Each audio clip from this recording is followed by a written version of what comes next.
Ruta 66. Un camino abierto a la esperanza.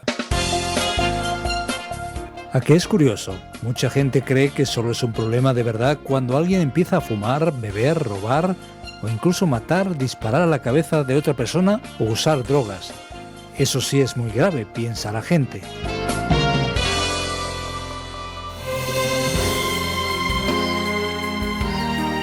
Querido oyente, una vez más para ti, aquí viene Ruta 66, la senda segura que nos guía hacia la verdad. La serie sobre los Evangelios sigue explorando el Sermón del Monte en el libro de Mateo. Nos vamos ahora al capítulo 6 con el tema Una espiritualidad diferente. Vivimos en un tiempo en el que cada vez más las personas buscan en la religión una manera de aliviar sus sufrimientos o de resolver sus problemas. ¿No lo crees? Pero ¿cuál es la motivación correcta? ¿En qué consiste la verdadera religión? ¿Qué se puede aprender del comportamiento religioso? Esta es una conversación de mucha importancia. Acompáñanos. Seguimos en Ruta 66.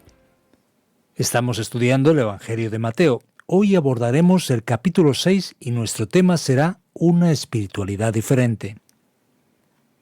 Ya en Ruta 66 hemos analizado las bienaventuranzas del capítulo 5, las bendiciones de Dios, el aplauso del cielo que viene sobre aquel que está en el reino de Dios, que tiene una ética diferente, que guía su vida por un estándar distinto. Esa espiritualidad diferente continúa en el capítulo 6. Y aquí Jesús, en su famoso Sermón del Monte, en su gran mensaje, analiza esa espiritualidad diferente haciendo un contraste con la religión que no es verdadera, que no es genuina. De hecho, quizás te interese mucho el tema de la religión, o quizás conoces a personas que tienen interés en ello. Pero la propuesta del Nuevo Testamento es diferente. En lugar de preocuparse tanto por una religión, es importante descubrir cuál es la motivación que está detrás. Pensando en la verdadera motivación detrás de la religión y teniendo en cuenta esa espiritualidad diferente, veamos lo que Jesús nos quiere enseñar. Él dice ya en el primer versículo, de acuerdo a la Nueva Versión Internacional, «Cuidaos de no hacer vuestras obras de justicia delante de la gente para llamar la atención. Si actuáis así, vuestro Padre que está en el cielo no os dará ninguna recompensa». Por eso, cuando des a los necesitados, no lo anuncies al son de trompeta, como lo hacen los hipócritas en las sinagogas y en las calles, para que la gente les rinda homenaje. Os aseguro que ellos ya han recibido toda su recompensa. Más bien, cuando des a los necesitados, que no se entere tu mano izquierda de lo que hace la derecha, para que tu limosna sea en secreto. Así tu Padre, que ve lo que se hace en secreto, te recompensará. Aquí hablamos sobre la contribución, la limosna, la caridad, aquello que se hace para los demás. ¿Pero te has preguntado alguna vez por qué lo haces? ¿Cuál es la motivación detrás de tu acto religioso? ¿Es verdadera, genuina? ¿Es para agradar a Dios? ¿O más bien lo haces delante de los demás para que te vean y se lo cuentas a otros para sencillamente pensar que eres una persona mejor que otros? ¿Cuál es tu motivación detrás de estos actos religiosos? Necesitamos hacer un alto en el camino y plantearnos una espiritualidad diferente.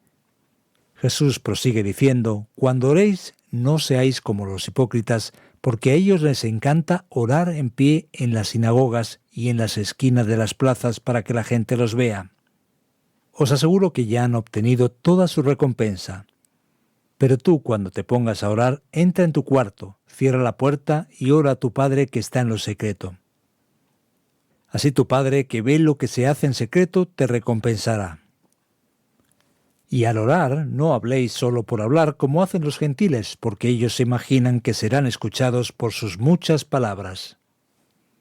No seáis como ellos, porque vuestro Padre sabe lo que necesitáis antes de que se lo pidáis». Por lo tanto, Jesús nos enseña a que cuando hagamos una oración, una plegaria, no hagamos algo mecánico, ni tampoco se trata de hacer una oración que suene bonita delante de los demás para ganar respeto e impresionar a otros por nuestra religiosidad. No, Jesús dice así, «Padre nuestro que estás en el cielo, santificado sea tu nombre». El Padre es aquel que nos atiende de manera no mecánica, aquel de quien soy hijo y Él es el Padre. Aquí, por tanto, hay una relación muy personal. Es aquel también que está involucrado con nuestra comunidad de fe. Por ello, Él es el Padre nuestro.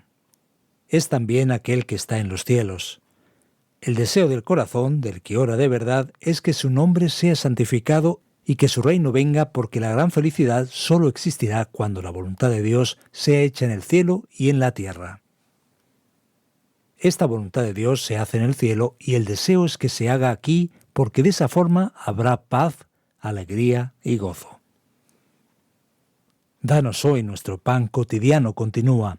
No el pan de hace meses ni una especie de seguro basado en el poder humano. No, Él nos sustenta cada día. Él continúa diciendo, perdónanos nuestras deudas como también nosotros hemos perdonado a nuestros deudores. Aquel que no perdona es porque no conoce el perdón y está lejos del reino de Dios. Y añade, y no nos dejes caer en tentación. Ese sí es el gran problema, es pecar contra Dios, y por eso Él añade, sino líbranos del maligno, porque tuyos son el reino, el poder y la gloria para siempre. La oración de Jesús no es solo una oración, el famoso Padre Nuestro, punto común entre todos los cristianos. Este Padre Nuestro es también el modelo de oración y de vida para todos aquellos que quieren entender las enseñanzas de Jesús. Y Jesús además insiste, aquel que perdona las ofensas tendrá sus pecados perdonados, mas el que no perdona no será perdonado por el Padre Celestial. Amigo oyente, la religión externa para impresionar a los demás no vale demasiado. Sin embargo, la motivación correcta y la capacidad de perdonar a quien nos ofende y nos maltrata es en realidad la prueba verdadera que Jesús pone delante de nosotros para ver si de hecho tenemos una espiritualidad diferente. Continuando con este tipo de enseñanza importante, Jesús hablará sobre el ayuno, una práctica religiosa muy común.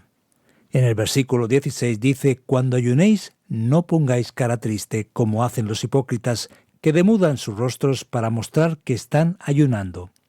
Os aseguro que estos ya han obtenido toda su recompensa. Pero tú, cuando ayunes, perfúmate la cabeza y lávate la cara. No parezcas un religioso que pasó toda la noche en oración, en vigilia, enseñando la consagración que tienes».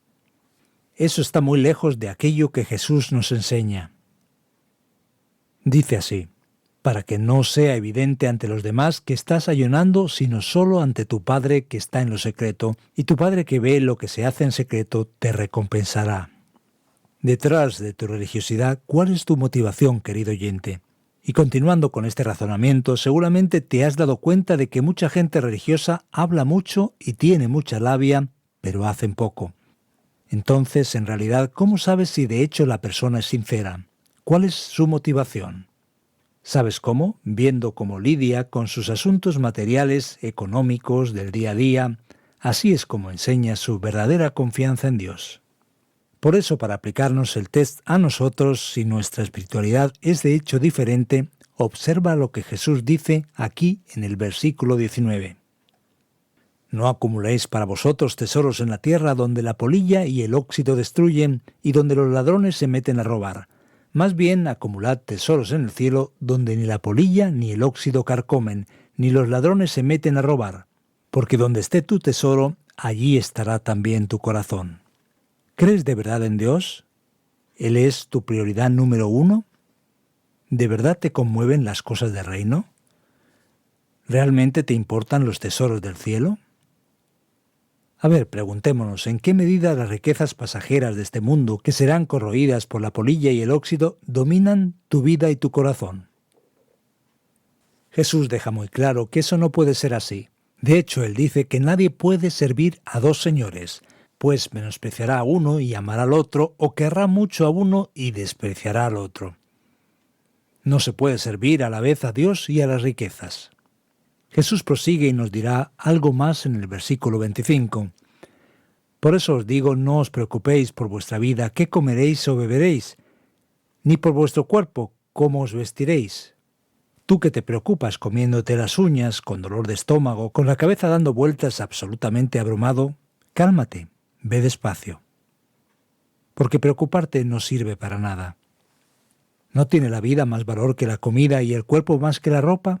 Fijaos en las aves del cielo, no siembran, ni cosechan, ni almacenan en graneros. Sin embargo, el Padre Celestial las alimenta. ¿no valéis vosotros mucho más que ellas? ¿Quién de vosotros, por mucho que se preocupe, puede añadir una sola hora al curso de su vida? ¿Y por qué os preocupáis por el vestido? Cada vez que vas a un centro comercial, debes hacer un alto en el camino y reflexionar por un momento en lo que Jesús dice. Observad cómo crecen los lirios del campo. No trabajan ni hilan, sin embargo, os digo que ni siquiera Salomón, con todo su esplendor, se vestía como uno de ellos. Si así viste Dios a la hierba que hoy está en el campo y mañana es arrojada al horno, ¿no hará mucho más por vosotros, gente de poca fe? Querido amigo, el test de nuestra espiritualidad diferente pasa por nuestra medida de la ansiedad. El que cree en Dios, que confía en el Padre bondadoso y poderoso, no se puede desesperar. Observa cuántas cosas funcionan en este mundo sin que estés ayudando para nada. No eres el que mueve los planetas, no estás calentando el sol, no estás coordinando el mundo. Dios está al mando, por lo tanto, deja la ansiedad, deja la desesperación, ve despacio, descansa en Dios. Cuando nos preocupamos demasiado, lo único que podemos lograr es estropear las cosas. Y continúa diciendo el texto, así que no os preocupéis diciendo qué comeremos o qué beberemos o con qué nos vestiremos. Los paganos andan tras todas estas cosas, pero el Padre Celestial sabe que necesitáis de todo esto. Más bien buscad primeramente el reino de Dios y su justicia, y todas estas cosas os serán añadidas. Por lo tanto, no os angustiéis por el mañana, el cual tendrá sus propios afanes. Cada día tiene ya sus problemas. Mi querido oyente, este es el mensaje para nuestro corazón. No te olvides y entiéndelo bien. Busca una espiritualidad diferente.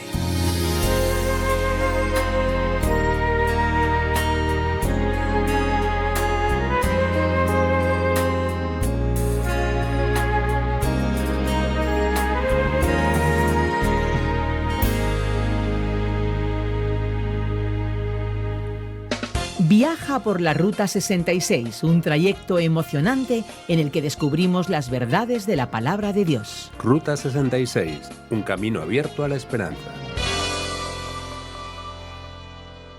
Después de acompañarnos en la exposición de Mateo capítulo 6, vamos a profundizar con algunas preguntas para aclarar y entender mejor el texto.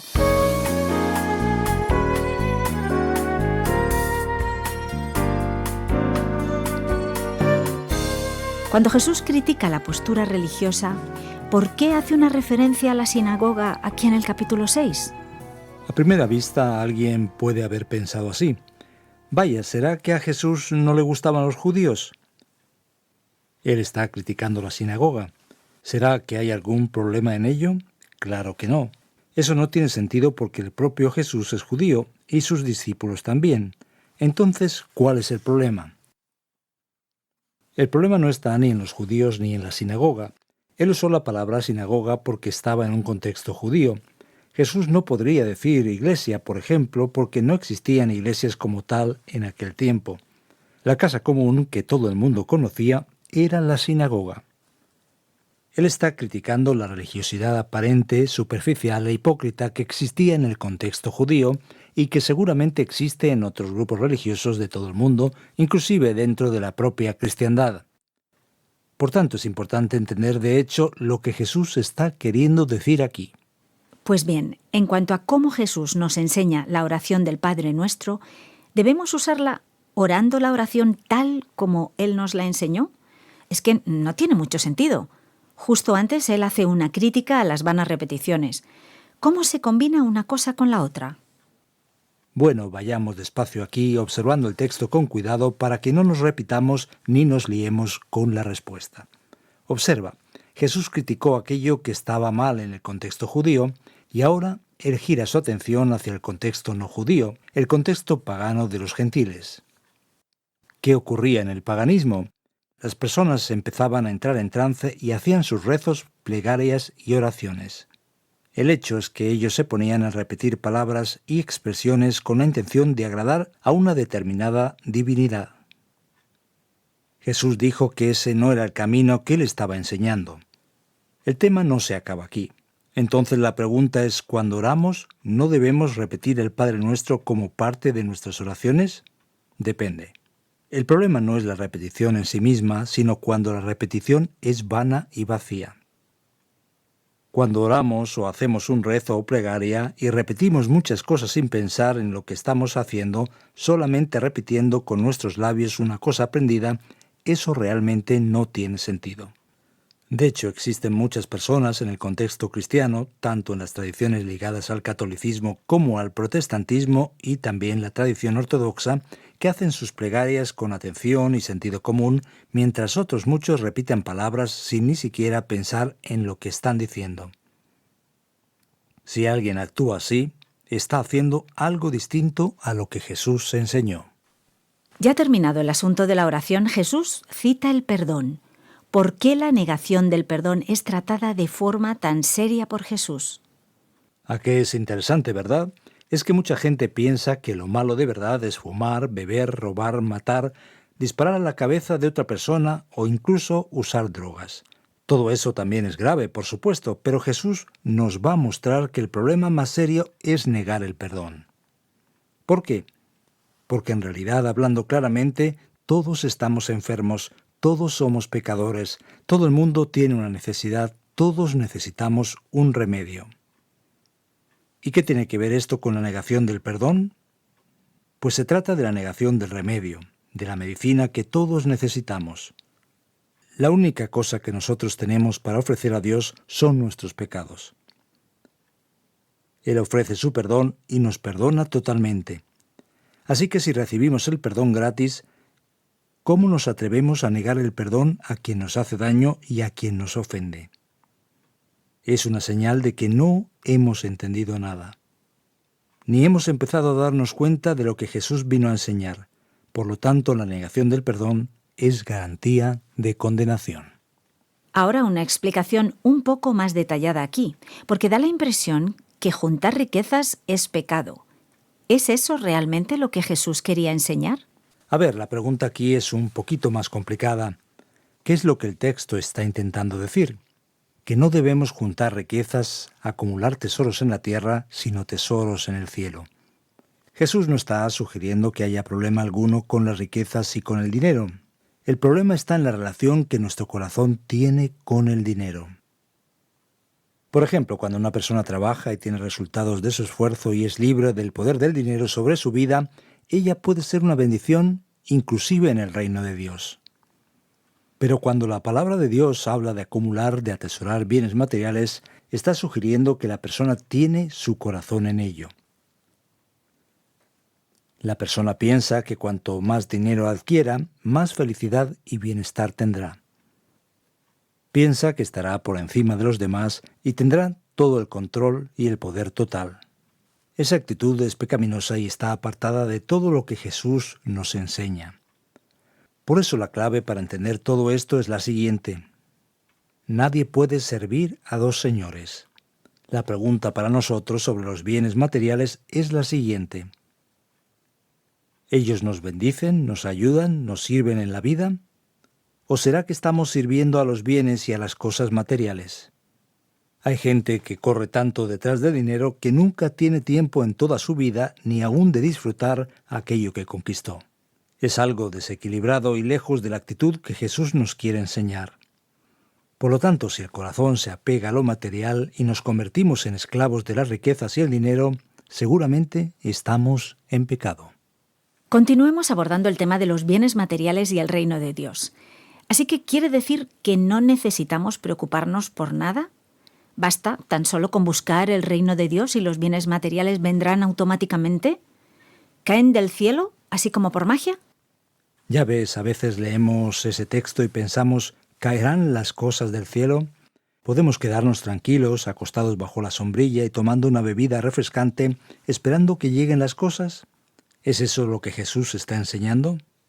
Mira, aquí tenemos que hacer una separación en el sentido de ese verbo, preocuparse. Existen dos maneras en las que una persona se puede preocupar. Existe una preocupación natural. Por ejemplo, Jesús mismo dice que nadie se pone a construir una torre sin antes calcular cuánto necesita para hacerlo.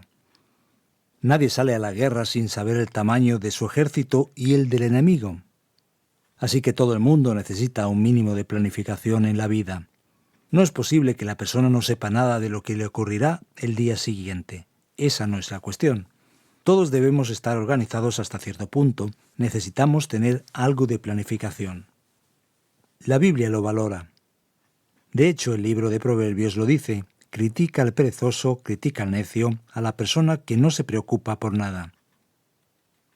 Por tanto, no es la preocupación normal y natural lo que está aquí en juego. El problema es la ansiedad. La ansiedad en realidad surge cuando creemos que somos dioses. Entonces llegamos a pensar y decir: yo creo que tengo el dominio sobre el mundo, puedo determinar la realidad. Entonces la persona se sitúa en una especie de locura creyendo que su preocupación cambiará algo las cosas. Es casi, podríamos decir, una anomalía mental. Entonces Jesús dice: déjalo, date cuenta de quién eres, ponte en tu lugar, no eres Dios. Si te desesperas y te pones a morderte las uñas o tirarte de los pelos, no cambias nada en tu vida. Por lo tanto, esa actitud es la que está siendo cuestionada aquí. Nadie puede quedarse ahí tumbado en el suelo pensando que las cosas van a caer del cielo. Y cuando la Biblia dice que debemos buscar en primer lugar el reino de Dios, presta atención. No significa que todo el mundo se volverá rico actuando así. Cuando Él dice que todas las cosas le serán añadidas, Jesús se está refiriendo al sustento y al vestido. Él dice que Dios nos garantizará simplemente nuestro sustento fundamental. Dios no está prometiendo numerosas riquezas para las personas que buscan su reino. Esas cosas se refieren a lo que se dijo antes, a lo que vamos a comer o lo que vamos a beber o cómo vamos a vestir, no a una riqueza exorbitante o extraordinaria. Por lo tanto, es muy importante entender el texto correctamente. Así como tú que nos escuchas, yo también tengo curiosidad por conocer la aplicación de este estudio. Pongamos atención.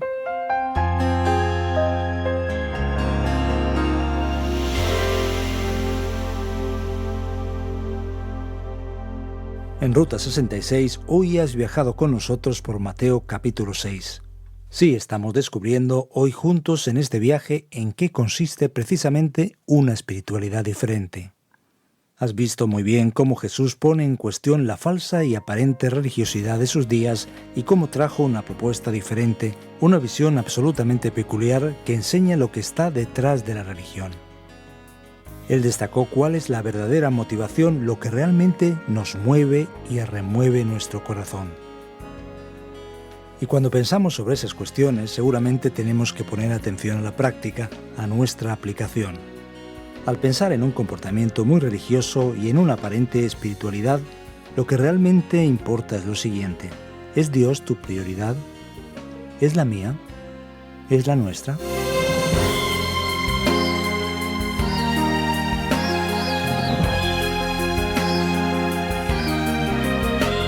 Así, Ruta 66 llega a su fin en el día de hoy, querido oyente. A propósito de la mítica Ruta 66, ¿sabías que el desierto de Arizona es hoy uno de los grandes atractivos de la ruta, pero que en los años de la Gran Depresión fue el escenario del éxodo de los agricultores de Oklahoma que se dirigían a California en busca de oportunidades? Otro tipo de oportunidades ofrece nuestra Ruta 66, un espacio radiofónico que nos lleva a través de los 66 libros de la Biblia, un programa producido por Radio Transmundial, original del profesor de Biblia Luis Sayao, traducido por Mateus Rodríguez y adaptado y presentado por Fernando Díaz Sarmiento. Tendremos un nuevo encuentro en esta misma emisora y horario con otro estudio sobre la Biblia y la vida y enseñanza de Jesús, o si lo prefieres, a través de nuestro podcast en la aplicación RTM 360. Te acompañó Pascal Osorno. Hasta la próxima.